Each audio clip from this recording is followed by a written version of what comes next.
Hej, mit navn er Abena. Jeg blev født den 29. april i 1992 i Lagos, Nigeria, som ligger i Afrika. Da jeg blev født, var der 2 børn i familien, boede i et lille skur og havde knap nok råd til mad og rent vand. 2 år senere fik jeg 2 små søstre. Og bare 1 år senere døde min far af malaria. Det tog ret hårdt på os alle sammen. Min mor stod alene med 5 børn. Min storebror på 7 og min 5-årige storesøster blev sendt ud for at arbejde. Tvillingerne og jeg var ikke gamle nok, så vi tog i stedet med vores mor på gaden for at tække. Da jeg fyldte 5, begyndte jeg i skole. Jeg glædede mig rigtig meget, og jeg drømte en dag selv om at blive skolelærer. Jeg var dog nødt til også at arbejde ved siden af. Vores mor havde ikke tid, for hun skulle passe de små. Jeg startede med at samle skrald på gaden. Selvom det virker som en tidlig alder at starte med at arbejde i, er der faktisk 31% af Nigerias befolkning i alderen 5-14, der arbejder. De 31% udgør 14 millioner børn. Da min bror var 11, kom han ud i et dårligt miljø.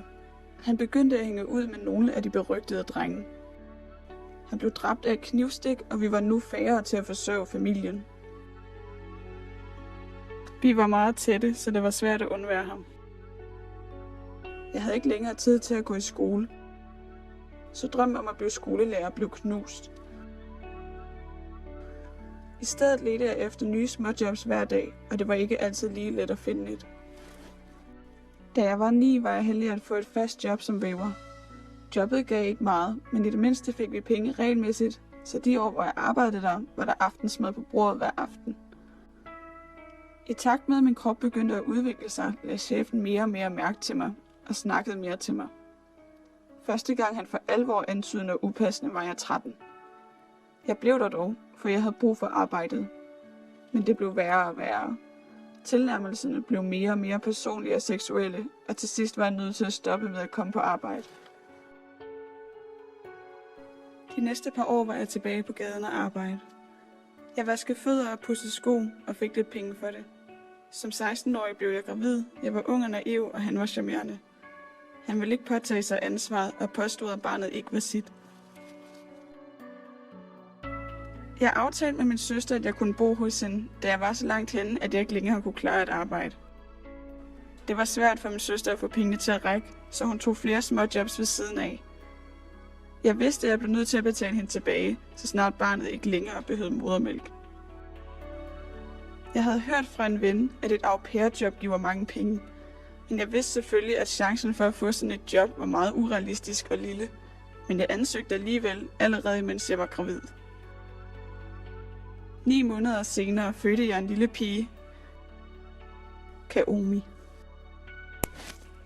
Et år senere startede jeg ud med småjobs, men efter 1,5 år var der pludselig et svar på min ansøgning.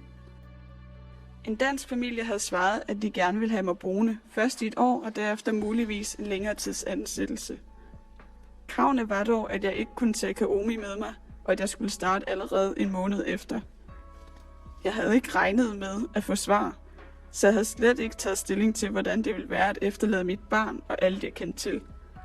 Men jeg vidste, at hvis jeg skulle betale min søster tilbage og give Kaomi muligheden for en god fremtid, var jeg nødt til at tage afsted.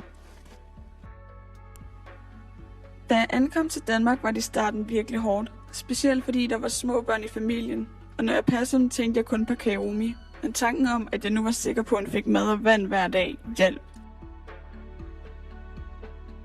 Jeg er nu 24 år gammel og har arbejdet her i Danmark hos familien Jacobsen i 5 år.